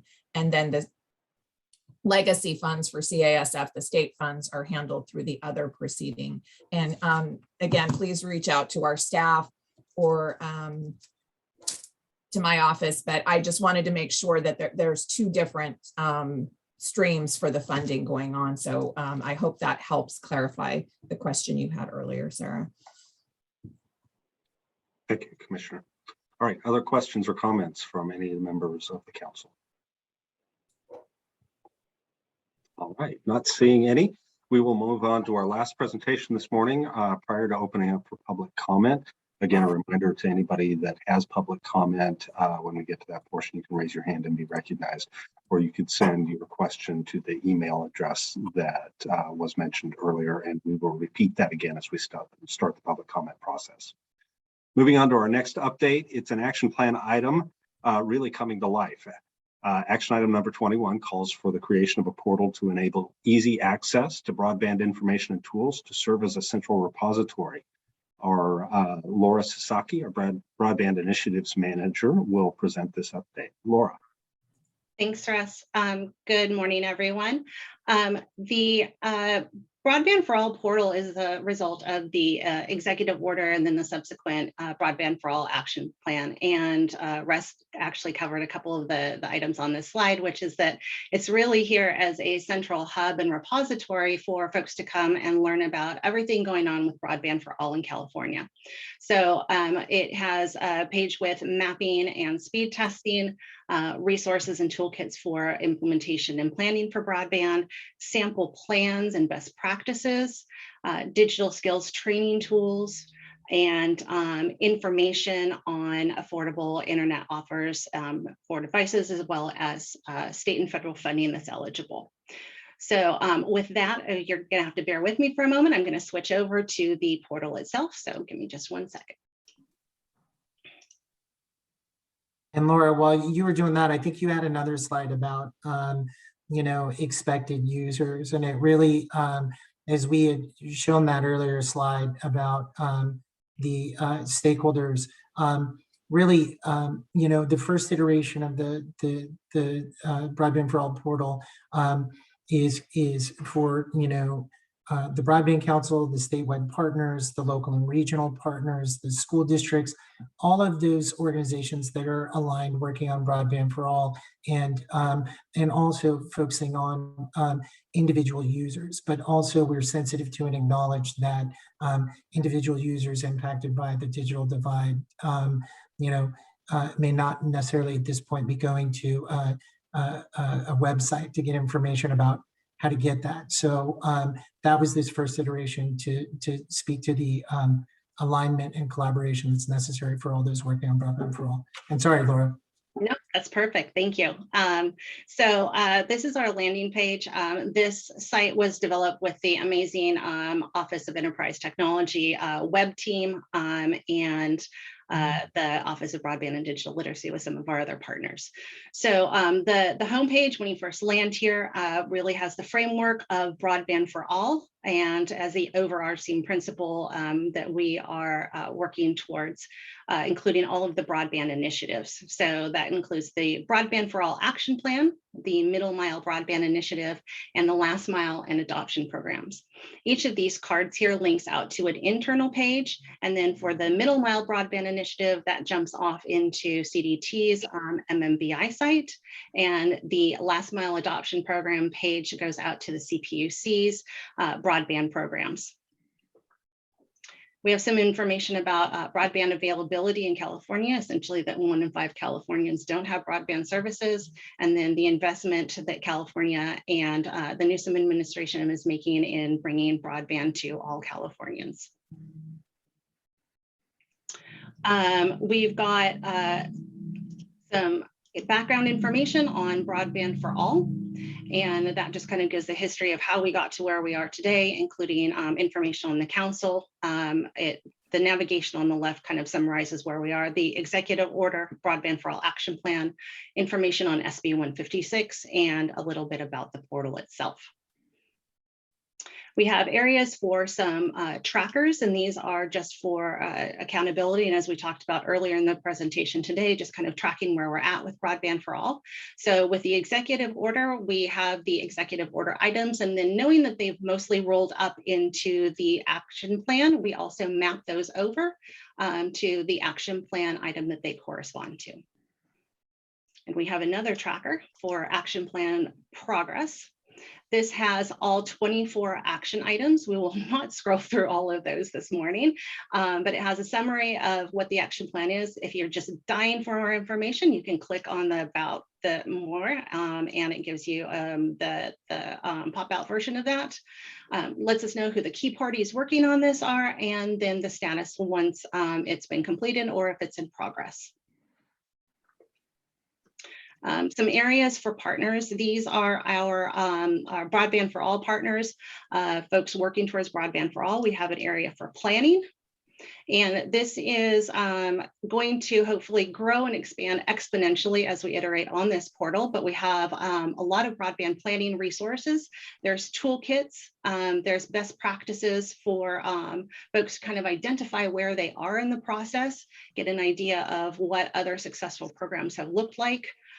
We have the resource and toolkits, sample plans. We've got cities, counties, and then regional areas. And again, we hope that this grows greatly in the future. Digital inclusion and digital equity plans, and then some links out to digital skills training tools. And I just want to give a shout out to the California State Library. We have their career pathways featured here today. We have a funding database for state and local funding. This is searchable. Again, those of you who know that it came from the California State Library, so I'm just going to focus on that real quick. You can actually filter this by the type of entity you are, and then further by the type of funding that you're looking for.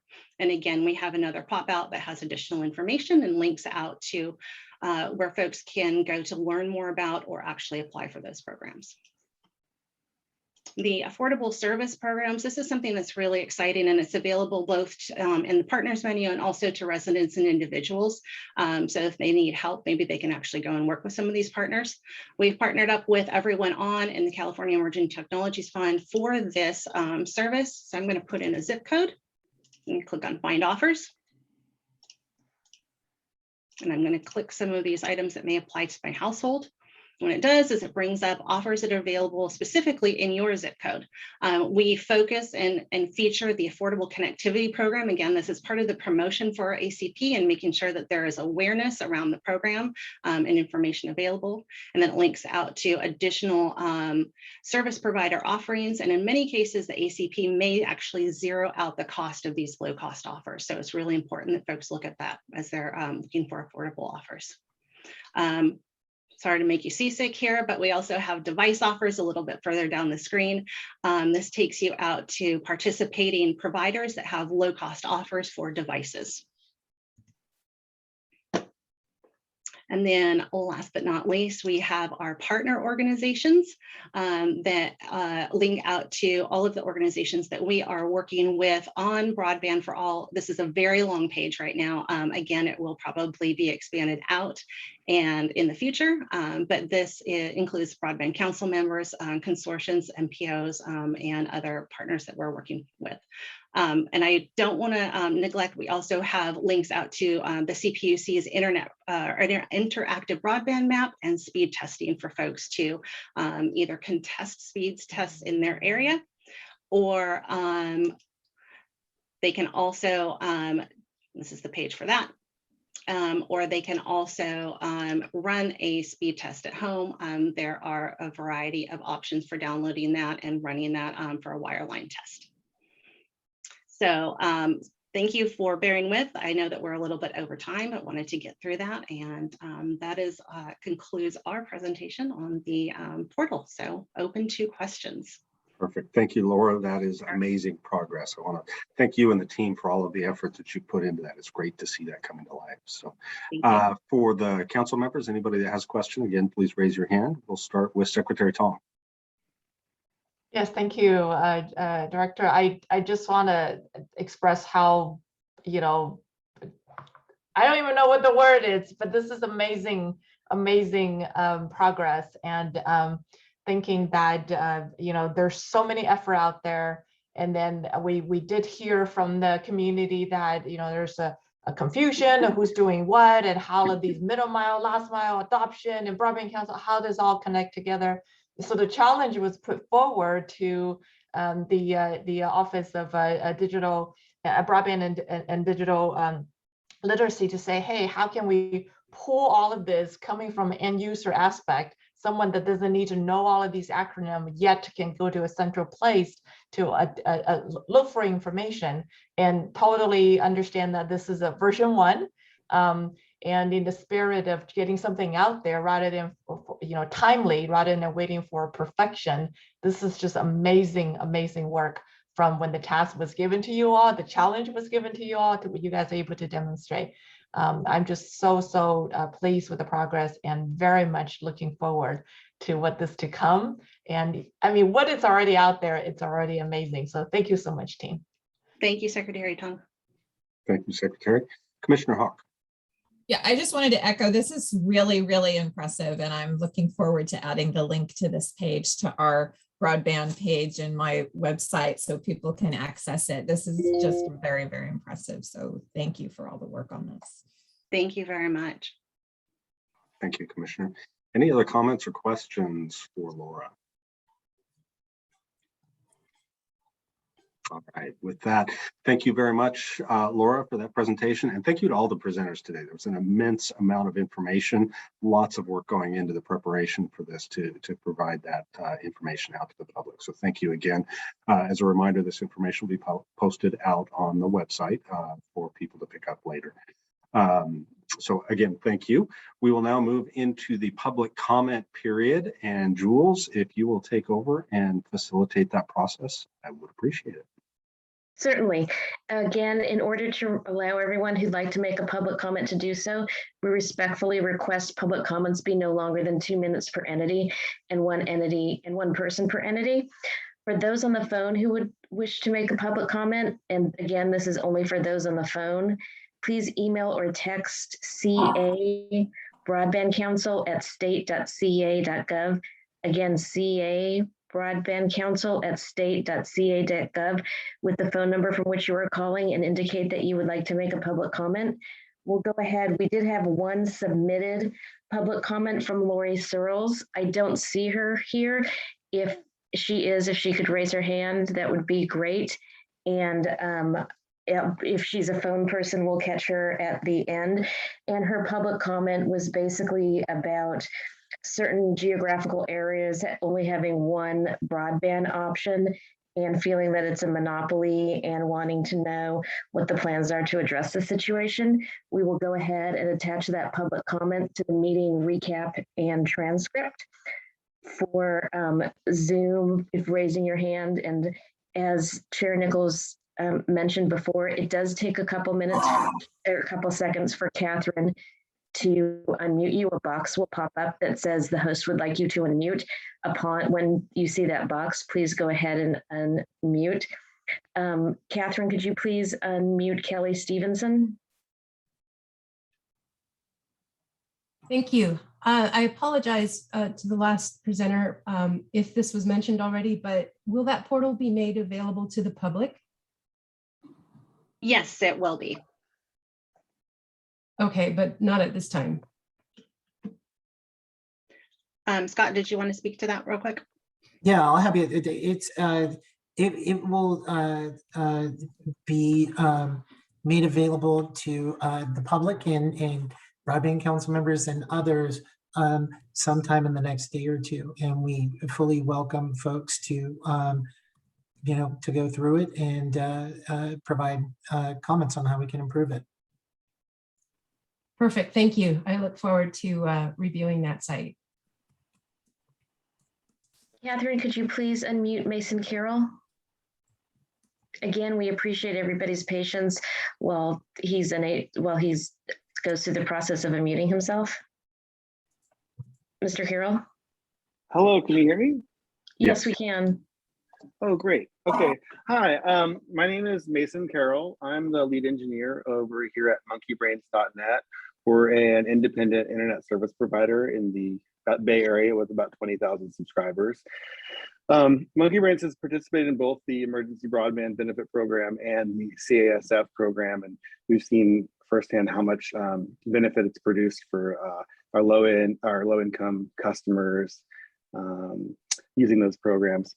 We're really excited to speak in support of the Middle Mile Fiber program. I think it's a real historic opportunity to change the internet service game in California. MonkeyBrains we're an independent provider, and we would love to expand to further out in California. And Middle Mile Fiber is really going to be an important part of that. Basically, areas where we can't get affordable fiber, we can't even analyze to see if they're going to be good locations to expand. Areas with good backbone fiber are generally well served. We also want to speak in support of California actually going ahead and building their own fiber rather than just leasing fiber. I think it's really important if the state has goals on where they want to be in the driver's seat on where they want to build the fiber and expand the network. They really want to be the builders of it. If you enter in lease agreements, it's essentially going to be largely a giveaway to the incumbent providers who are just going to rebuild and upgrade their existing network. Through various processes, they're going to certainly prioritize areas with higher revenue density as they're building the plan. And of course, we're going to have the same problem where areas that need it the most are going to probably be the last to be served. And that'll happen at all different levels. But I really think if the state wants to be in the driver's seat, they really need to build it. Furthermore, we don't need more middlemen and brokers to enter the game. We want more fiber built. And lastly, when doing an analysis, the expansion of the emergency broadband benefit is really important for take rates. When you're analyzing a market, the number of people who subscribe in the area really can make or break. So if you have a take rate of say 25%, it may be a colossal money loser. Where if you have a 35% take rate, the business works. So even if the EBB can push up the take rate and especially the most low income markets, that really could tip the scales into making expanding into a new area sustainable. So we really support all of these initiatives from the middle mile to the last mile, and they're all key pieces of the program. And I encourage you to keep pushing, even if you get recommended advice from incumbents to stop. You really should keep going, and you're doing great work. Keep it up. Thank you, I'm Mr. Carroll. Mr. Carroll. Catherine, can you please unmute Robert Jamel?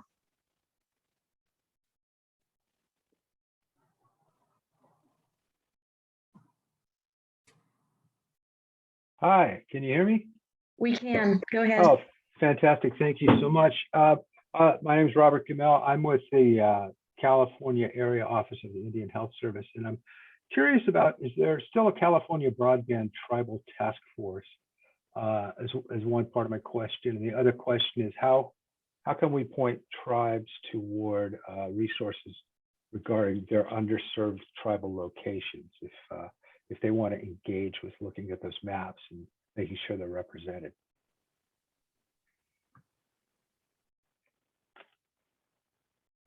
So the first part is there still a tribal task force?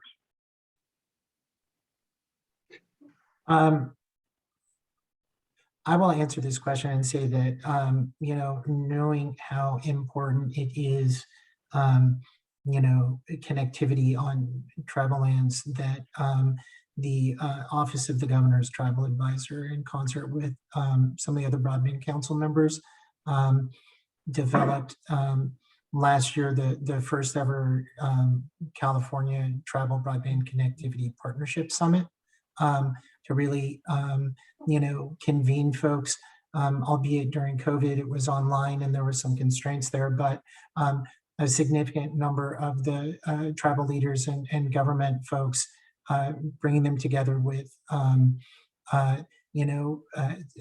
Council members, state partner agencies like Caltrans that were involved in permitting, a lot of the local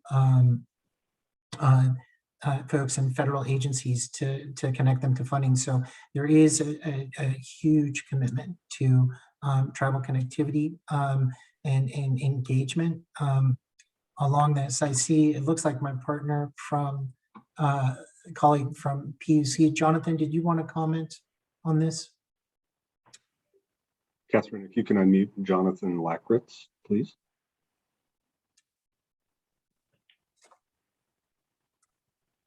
Go ahead, Jonathan.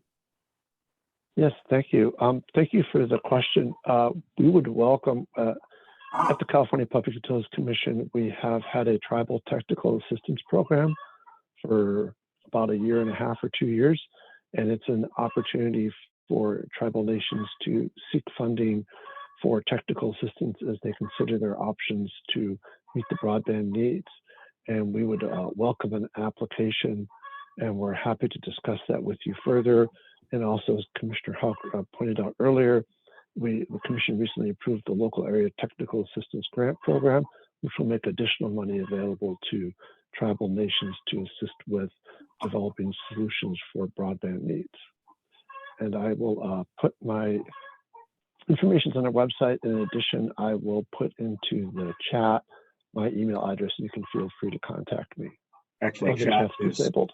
Yeah, chat is not enabled for the meeting. So, I'm sorry, can you just tell me your email address? I'll write it down. Sure, no problem. It's Jonathan, JONATHAN .Lackritz, LAKRITZ at CPUC Charlie Paul Unicorn Charlie.ca.gov. All right. Thank you very much. Sure. Right now, I'm not seeing any more hands. Again, if there's anybody on the phone, nobody's submitted anything. If you think you can't email from your phone, you can go ahead and text from your phone from a text message.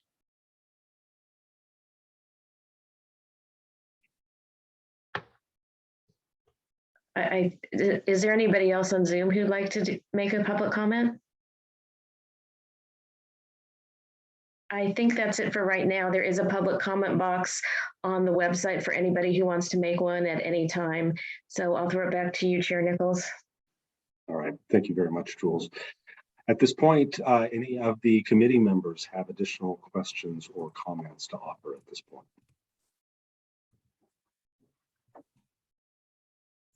All right.